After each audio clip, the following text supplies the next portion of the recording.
Thank you so much, Madam Speaker, and thank you for your leadership. It is an honor for me to be here today and for me to be the chairwoman of the powerful Congressional Black Caucus.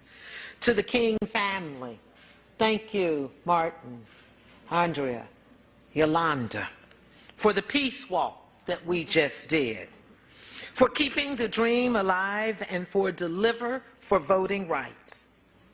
To you, I say thank you.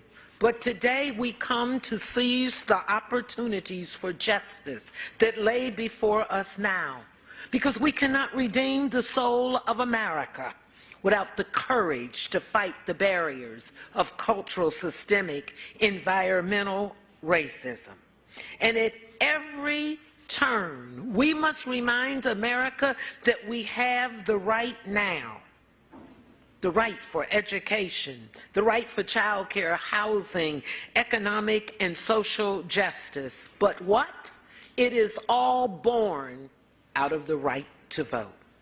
That is why I have dedicated my life to connecting people, public policy, and politics, fighting for justice and civil rights for all. That is why I marched with this family. That is why I say thank you for giving us, Yolanda, and your voice that represents our future. The late John Lewis, Martin Luther King III, Reverend Al Sharpton, Tamika Mallory, and so many more, Jesse Jackson. Thank you. But let me just say today that I marched with the spirit of Fannie Lou Hamer as I crossed the Edmund Pettus Bridge for the 50th anniversary of Bloody Sunday. That is why I was arrested recently in the United States Senate for demanding the protection for our voting rights.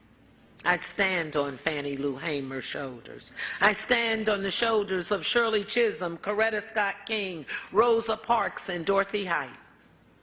And Yolanda, you and my two grandchildren, Leah and Spencer, the new generation, and you're doing it your way. But let me say to you, you stand on our foundation.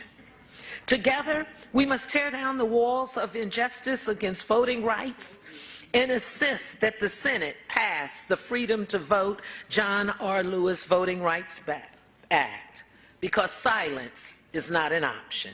The Congressional Black Caucus has called for the vote, demanding the Senate to take immediate actions on voting rights legislation.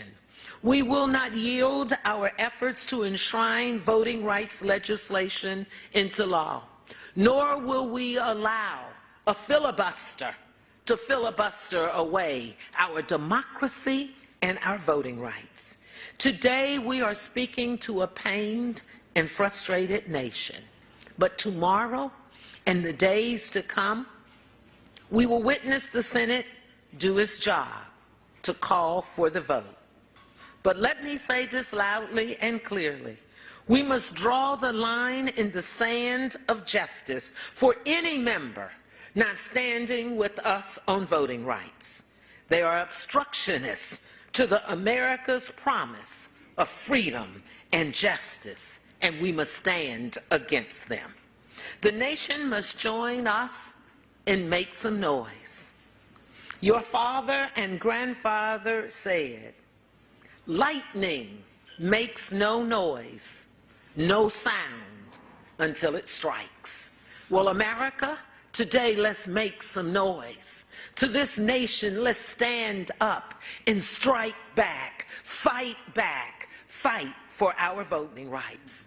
Lastly, the Congressional Black Caucus, the conscience of the Congress.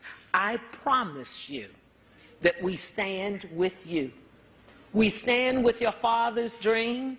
We stand with your courageous leadership, Speaker Pelosi, because you did your job. And I want the nation to know the House passed the Voting Rights Act. And so now, America, that's our power. That's our message from the Congressional Black Caucus. And in case you didn't know, I'm Congresswoman Joyce Beatty, and I approve this message. God bless you.